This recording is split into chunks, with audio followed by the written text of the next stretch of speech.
তো 34টা ই ভোটিং আর ওই 34 জনই কিন্তু ওই দিন সেন্টারে ছিল। 2025 সালের বিতর্কিত বিসিবি নির্বাচনে ই ভোট নিয়ে এভাবে প্রশ্ন তুলেছিলেন তামিম ইকবাল। অথচ তার নেতৃত্বাধীন অ্যাডহক কমিটি যখন আরেকটি নির্বাচনের পথে হাঁটছে, তখন আরও একবার প্রশ্ন উঠেছে সেই ই ভোট নিয়েই।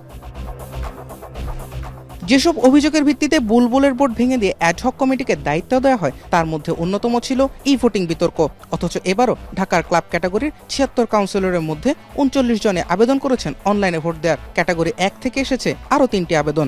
এতগুলো ই ভোটের আবেদনে প্রশ্ন জাগে স্বাভাবিকভাবে, তবে কি আরও একবার বিতর্কিত নির্বাচনের পথেই হাঁটছে বিসিবি? টোটালটা সংখ্যাটা যদি 39 হয়, অর্থাৎ ম্যাক্সিমাম ভোট হয়, অর্থাৎ পাশ করানোর জন্য 12 জনকে ভোট দিয়ে পাশ করানোর জন্য সংখ্যাটা যদি এমন হয়, তাহলে সেটা একটা দৃষ্টিকটু এবং লজ্জাজনক মনে হয় আমার কাছে। কারণ হচ্ছে এর ভিতরে ইলমোটিভ থাকার সম্ভাবনা বেশি থাকে। বিসিবির মিটিং হবে কিংবা এজিএম হবে, তখন যখন আপনি বিসিবিতে আসতে পারেন, তার মানে ভোটের জন্য আপনার গুলশান থেকে কিংবা বনানী থেকে কিংবা যাত্রাবাড়ি থেকে এখানে আসা এমন কোনো কাজ না। আপনি আন্দোলন করতে আসতে পারেন, কিন্তু ভোট দিতে আসতে পারবেন না, এটা মেনে নেওয়া যায় না। গঠনতন্ত্র সংশোধনের সুপারিশকে বৃদ্ধাঙ্গুলি দেখানোর পাশাপাশি ই ভোট বিতর্কেও খুব একটা মাথা ঘামাচ্ছে না বিসিবির বর্তমান কমিটি। কিন্তু নির্বাচন কমিশন কি ভাবছে সেগুলো নিয়ে, ঢাকায় অবস্থান করেও কেন ই ভোটের প্রবণতা, সেটা নিয়েই বা তাদের পর্যবেক্ষণ কি? কিংবা ই ভোটে নিয়মকানুন ঠিক কতখানি মানছেন কাউন্সিলররা, সেটা নিয়েও আমরা জানতে চেয়েছিলাম নির্বাচন কমিশনারের কাছে।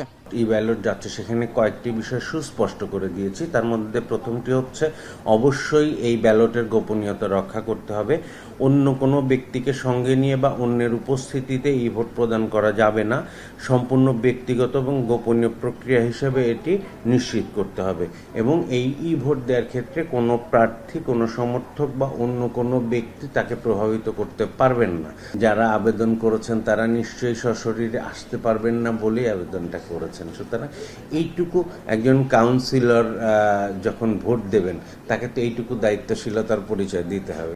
গুঞ্জন আছে স্বয়ং বিসিবি প্রধান তামিম ইকবালও ই ভোটের আবেদন করেছেন। সেটি অবশ্য নিশ্চিত করতে পারেননি এনএসসি মনোনীত নির্বাচন কমিশনার। বললেন, কারা ই ভোট দিচ্ছেন সেটি জানারও সুযোগ নেই তাদের। ই ভোটিং এর যে ব্যালট, যে এইটা আমরা যারা নির্বাচন কমিশনার আছি বা আমাদের নির্বাচন সংশ্লিষ্ট যে কর্মকর্তা রয়েছেন, তারা কেউ আমাদের 7 তারিখে ভোট, 7 তারিখে বেলা 1টার আগে কিন্তু এটা কেউ নিশ্চিত হতে পারবে না বা দেখতে পারবে না, দেখার কোনো সুযোগ নেই। এটা ওপেনই হবে হচ্ছে 7 তারিখ বেলা 1টার পরে। সব মিলিয়ে ই ভোট নিয়ে বিতর্ক থাকলেও কোনো প্রকার সমাধান ছাড়াই 7 জুনের নির্বাচনের পথে হাঁটছে বিসিবির নির্বাচন কমিশন। জুবায়ের আহমেদ, এখন, ঢাকা।